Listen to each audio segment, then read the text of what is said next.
Hello everyone, welcome back to the channel. In this video I'm going to walk you through a simple step-by-step guide on how to send money from US to Dubai through Western Union. So let's quickly dive into this simple step-by-step guide on how you can easily send money from US to Dubai.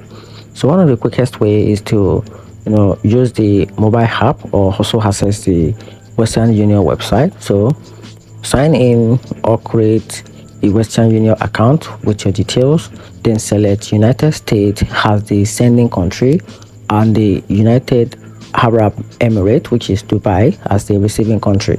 So enter the amount of money you want to send, choose the delivery method.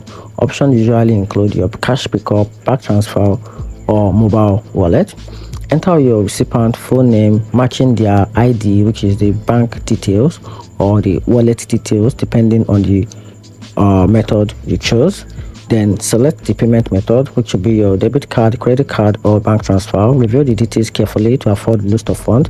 So once you confirm the details, tap on confirm the transaction. Then you can also track your transfer in the Western Union app until your recipient receive their money. And that's it. Hope you find the video helpful. Turn on the notification button and subscribe for more video.